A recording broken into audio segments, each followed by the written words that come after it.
Assalamualaikum Ananda Soleh dan Soleha. Apa kabar hari ini? Semoga Ananda selalu dalam keadaan sehat walafiat. Amin. Berjumpa kembali bersama Bu Inge dan Bu Nadia pada pembelajaran tematik hari ini. Sebelum memulai pembelajaran, alangkah baiknya kita memulai pembelajaran dengan berdoa terlebih dahulu.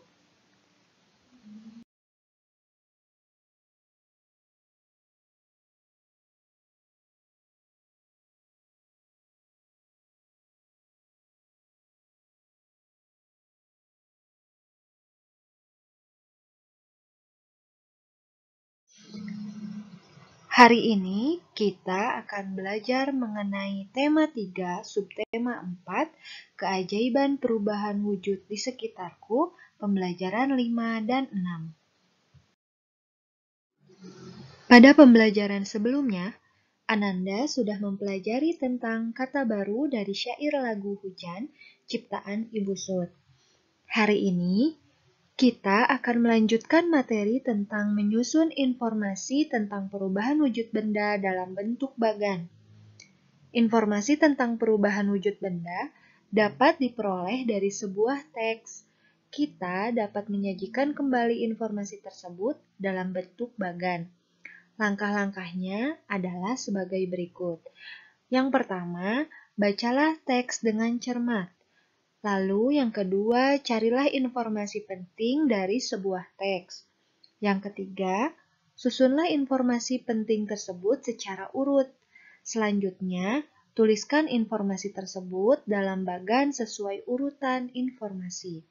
Nah, agar Ananda lebih memahami, silahkan Ananda perhatikan teks berjudul Siklus Air pada buku Bukpena halaman 86. Lalu cermati teks tersebut, kemudian susunlah informasi penting yang Ananda temukan. Untuk tugas yang ini tidak perlu dilaporkan ya. Sekarang Ananda perhatikan gambar berikut. Gambar ini adalah gambaran bagaimana terjadinya siklus air. Tahap awal dalam terjadinya siklus air yaitu sinar matahari yang memanaskan air yang ada di permukaan bumi sehingga mengalami penguapan. Nah, pada tahap ini yaitu dinamakan dengan evaporasi. Setelah itu, uap air akan naik menuju atmosfer bumi. Semakin tinggi dari permukaan bumi, uap air tersebut akan mengalami pendinginan, lalu membentuk titik-titik air. Proses perubahan wujud uap air menjadi titik air disebut dengan kondensasi. Nah, setelah itu, kumpulan titik-titik air tersebut kemudian akan membentuk gumpalan-gumpalan awan. Jika proses kondensasi terus berlangsung, titik-titik air membentuk awan akan semakin banyak. Awan yang mengandung banyak titik-titik air akan menjadi lebih berat. Jika awan sudah tidak mampu lagi menampung titik-titik air, maka titik air akan jatuh ke permukaan bumi sebagai hujan. Proses jatuhnya titik-titik air ini dinamakan presipitasi. Air yang berasal dari hujan kemudian akan kembali menguap oleh pengaruh panas matahari. Nah, siklus ini akan terjadi setiap waktu. Nah, setelah mendengar penjelasan ini, maka Ananda dapat mengambil informasi-informasi penting yang ada pada teks siklus air. Lalu Ananda buat bagannya ya, sesuai dengan perintah yang ada pada halaman 86. Mari kita lanjutkan pada materi selanjutnya, yaitu tentang gotong royong dan saling menolong di dalam masyarakat. Ananda pasti pernah menolong teman atau orang lain kan? Salah satu wujud sikap bersatu adalah dengan saling menolong. Saling menolong dapat menciptakan kerukunan dan mempererat hubungan pertemanan. Sekarang Ananda perhatikan contoh sikap tolong-menolong yang dapat diterapkan pada kehidupan sehari-hari. Pada gambar yang pertama, terlihat seorang teman sedang membantu temannya yang baru saja jatuh dari sepeda. Lalu gambar berikutnya yaitu dua orang anak sekolah dasar yang menolong kakek tua untuk menyeberang jalan. Selain kedua contoh gambar tersebut, masih banyak contoh sikap saling menolong yang lainnya yang dapat kita lihat pada kehidupan sehari-hari. Pada pembelajaran sebelumnya, Ananda sudah mengetahui contoh sikap bersatu di dalam rumah dan di sekolah. Sekarang, kita akan mempelajari bagaimana pentingnya sikap bersatu di dalam masyarakat. Salah satu wujud sikap bersatu di dalam masyarakat yaitu dengan bergotong royong, kerja bakti, dan saling menolong antar warga. Ada beberapa manfaat dari sikap bersatu dalam keberagaman di masyarakat, yaitu yang pertama akan menumbuhkan rasa toleransi, yang kedua mempererat persaudaraan antar warga, yang ketiga akan membuat lingkungan rumah menjadi lebih menyenangkan, dan yang terakhir akan menumbuhkan rasa persatuan di dalam masyarakat.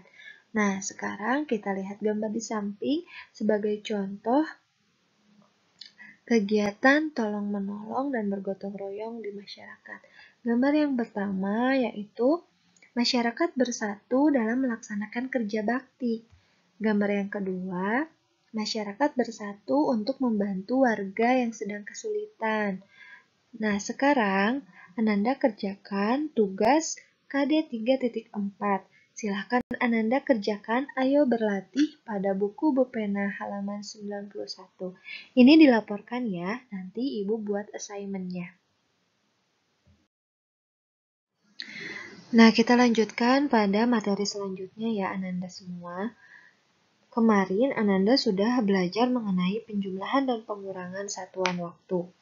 Kali ini kita akan belajar menentukan lama waktu suatu kegiatan. Apakah Ananda pernah menghitung lamanya es mencair? Atau berapa lama baju basah yang Ibu jemur hingga menjadi kering? Satuan waktu dapat digunakan untuk menyatakan lamanya suatu kegiatan berlangsung. Lama suatu kegiatan ditentukan dengan cara mengurangi waktu saat kegiatan berakhir dengan waktu dimulainya kegiatan tersebut. Mari kita perhatikan contoh berikut. Ibu dan Lani mulai membuat kue pukul 7.45. Jika Ibu dan Lani membuat kue selama 1 jam 10 menit, maka pukul berapa Ibu selesai membuat kue? Nah, yang kita cari waktu selesai membuat kue. Tadi Ibu mulai membuat kue pukul 7.45. Lalu, jika Ibu selesai membuat kue selama 1 jam 10 menit, maka menjadi berapa ya? 07.45 ditambah 1 jam 10 menit. Hasilnya yaitu 08.55. Dari mana ini? Hingga menjadi pukul 8.55. Nah, ada penambahan waktu selama 1 jam 10 menit, yaitu dari pukul 7.45 ditambah 1 jam 10 menit. Nah, agar Ananda mudah untuk menjumlahkan, Ananda hitung dari belakang atau lihat dari belakang. Ini 55 dari mana? 55 yaitu penambahan 45 ditambah 10. 45 ditambah 10 menjadi 55. Lalu yang kedua, ini 08 dari mana? 08 adalah penambahan dari 07 ditambah 1. 07 ditambah 1 yaitu 8. Jadi hasilnya 08.55. Jadi, Ibu selesai membuat kue pada pukul 8.55. Agar Ananda bisa lebih mudah memahami, Ananda bisa perhatikan contoh lain dan gambar yang terdapat pada halaman 88 dalam buku Bupena. Setelah itu, jika Ananda sudah mengerti, Ananda kerjakan ayo berlatih pada buku Bupena halaman 89. Untuk tugas ini tidak perlu dilaporkan ya. Alhamdulillah, pembelajaran tematik hari ini telah selesai. Silakan Ananda melanjutkan pada pembelajaran selanjutnya. Terima kasih, tetap semangat, dan selalu jaga kesehatan ya. Assalamualaikum warahmatullahi wabarakatuh.